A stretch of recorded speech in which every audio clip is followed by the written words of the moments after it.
Thanks for joining me again this week. I was deeply saddened by the assault by a driver that seriously injured a Montgomery County Police Department sergeant early on Thursday morning. The driver was known for deliberate, dangerous driving. He meant to lure the police into high-speed car chases. The driver was going up and down I-270 at more than 100 miles an hour. Despite the driver's efforts to bait our police officers into a pursuit, they monitored his movements, but they didn't chase him until he nearly collided with another vehicle. As a result, an officer attempted to deploy stop sticks to stop the dangerous driving. The driver then drove his car directly at the officer and struck him with his vehicle. That police officer was Sergeant Patrick Kepp, a 9-year veteran of the Montgomery County Police Department. Sergeant Kepp was a highly decorated officer and an expert in impaired driving prevention. Sergeant Kepp lost both of his legs in this incident, and his life has been changed forever. I extend my sympathies to this brave officer, his family, and every member of the Montgomery County Police Department. I spoke to Governor Moore on Thursday following this incident, and he expressed his support and well wishes for Sergeant Kepp and his family and our entire police department. I appreciated the governor's call and his concern for the welfare of all of our police officers during this difficult time.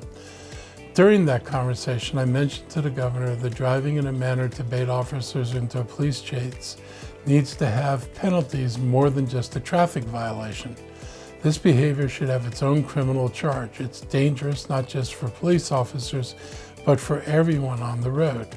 As we prepare for the upcoming General Assembly, I will support legislation that would heavily penalize this kind of driving. Sergeant Kepp put his life in danger to prevent others from being hurt. It was a sacrifice he should not have been asked to make, but it's a sacrifice that every officer and first responder who works for this government is willing to make. What they encounter daily is unimaginable to the rest of us. Over the past 2 weeks, I've had many conversations with members of the Jewish and Muslim communities and others with Middle Eastern connections.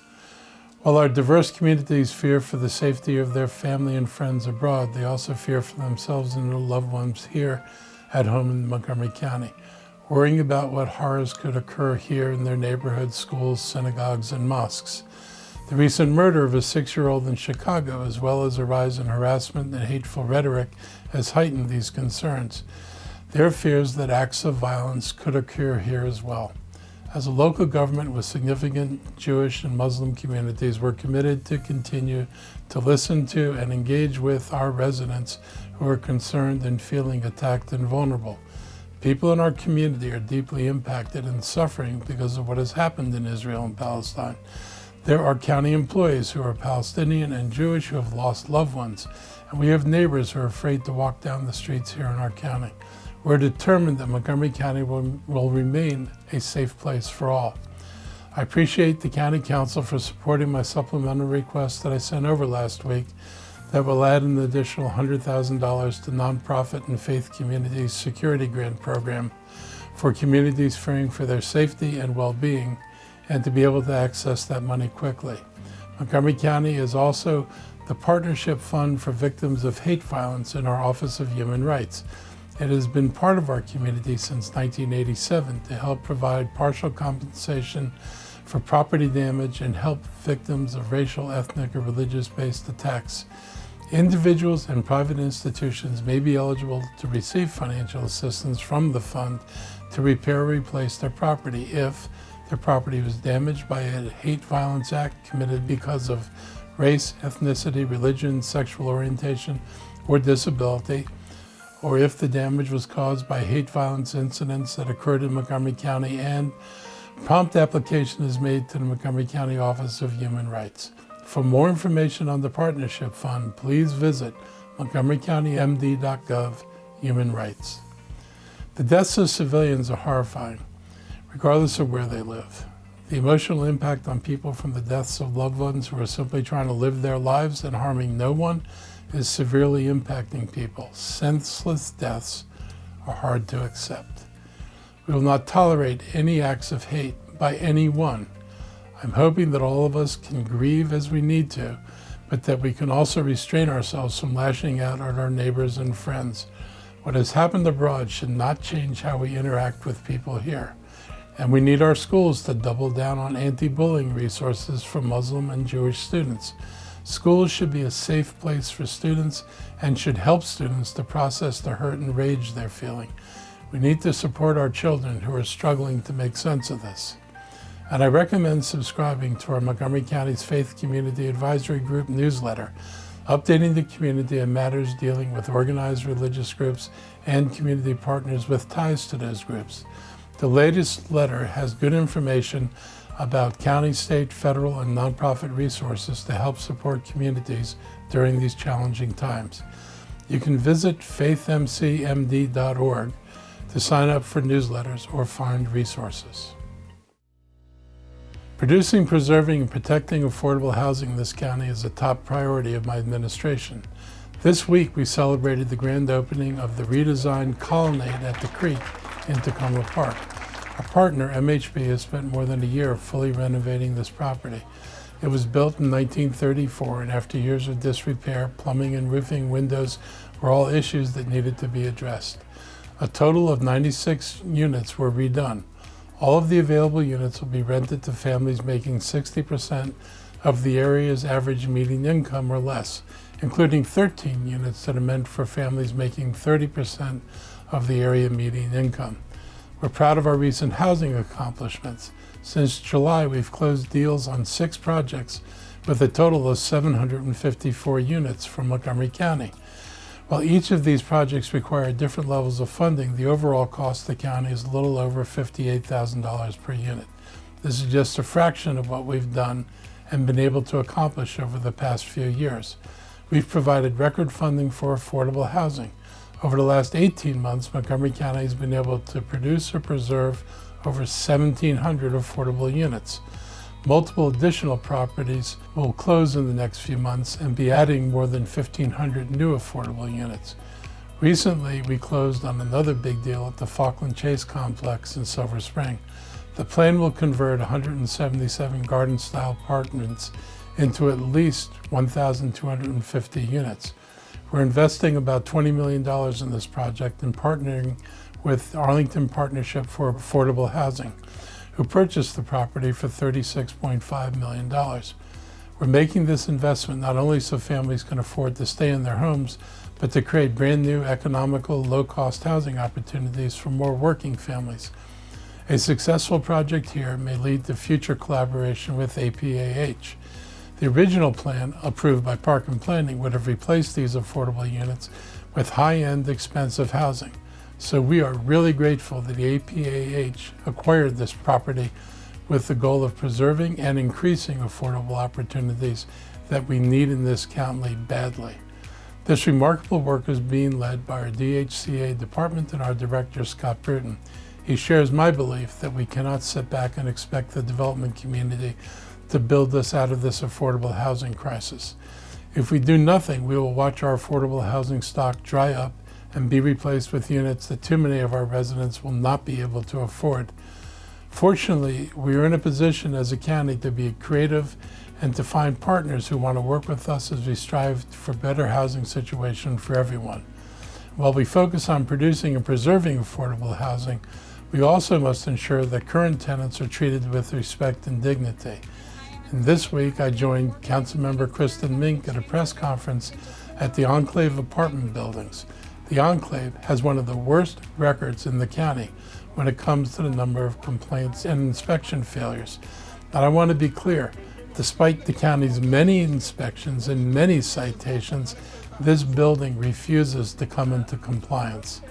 Councilmember Mink and I held this press conference to make sure that the owners of the Enclave are publicly put on notice that we expect better treatment of the individuals and families in this county. I was proud to work with Councilmember Mink earlier this year on the passage of our historic rent stabilization bill, another measure we have implemented to ensure accountability and protections for our residents. After hearing about double-digit rent increases occurring throughout the county, we had to act to ensure that no one was going to be priced out of their home. Regulations for this bill are currently being finalized, and I look forward to updating you upon their completion. For more information regarding all of our housing efforts, please visit montgomerycountymd.gov/DHCA. October is LGBTQ+ History Month, and I encourage everyone to take a moment and recognize the centuries and decades of oppression, struggles, and eventually triumphs of this community to earn equal rights and protections.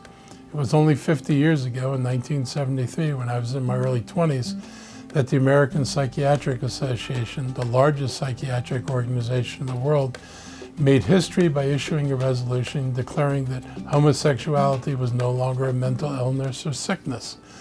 When I was on the Tacoma Park City Council, we had to fight to make sure that partners of patients in the hospital would be assured equal access to the loved ones by creating a domestic partnership registry in the days before gay couples were allowed to get married. Just to be clear about what I'm talking about here, hospitals were denying somebody's partner from visiting them if they weren't married.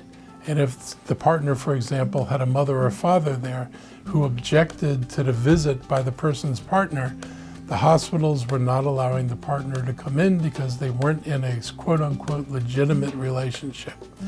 Gay couples were not allowed to be at the bedside of their companions when they were sick, hurt, or even dying. Since then, we've seen LGBTQ+ rights quickly expand. Maryland was the first state in the union to pass same-sex marriage by public referendum, and that was just a little over a decade ago in 2012. This was due to historical LGBTQ+ legislation originally sponsored and passed by our chief administrator, Richard Madaleno, when he was a state senator. Today, our LGBTQ+ individuals are more welcomed and accepted and protected than ever before, but they continue to face challenges, discrimination, and even hate, even in a community as progressive, diverse, and inclusive as Montgomery County. To better help us understand and serve our LGBTQ+ residents, we conducted the county's first ever community survey last year.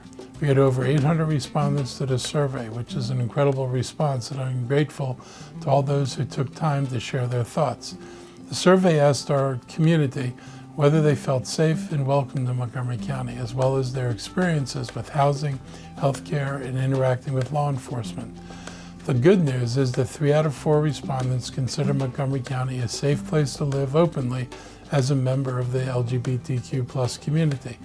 However, 45% of those surveys experienced discrimination in at least one place over the past year, and nearly 1 in 4 respondents stated that they experienced this discrimination in a public space. These are shockingly high numbers. It was also clear throughout the survey that transgender, expansive, and questioning residents were experiencing more difficulty with housing stability, access to health care, as well as more negative interactions with law enforcement than our non-transgender, expansive, and questioning residents. Since this survey was the first of its kind, these results are a baseline, but also clearly show how we have work to do to better serve this community. In this county, we are committed to making sure that all of our LGBTQ+ residents are being heard. Just across the border in Virginia, the governor is leading the charge to tighten school restrictions to ostracize transgender students in public schools. These attacks are classified as parents' rights. What they really do is fan the flames of those who are trying to deny gender identity and free expression, and this is not acceptable. We are committed to doing more in the coming years to increase resources and to create opportunities for inclusion of our LGBTQ+ residents. And I encourage you to read the report on the website, montgomerycountypride.org. In our health update this week, all of the key metrics to gauge the threat from COVID-19 are currently trending down. That means fewer week-to-week hospitalizations, diminishing case rates, and lower test positivity percentages. This is good news, but as the weather gets colder and we generally see our cases spike, and with the holiday gatherings that are forthcoming, we have to consider those who are most vulnerable to being infected, especially older adults and the immunocompromised. Of the 54 new deaths across Maryland associated with COVID over the last week, 69% of the victims were 70 or older. It's a reminder how vitally important it is for family members to encourage seniors to follow the CDC recommendations. Cases in nursing homes and assisted living facilities dwarf other areas where cases are being traced back to. At this point, nearly everyone is encouraged to get a new booster shot. I just got mine this week. New vaccines are widely available at the pharmacies and through doctors' offices everywhere. Please visit vaccines.gov to find a provider near you and schedule an appointment. That's our wrap up for today, and I hope you have a great week. And we'll be back again next week. Take care.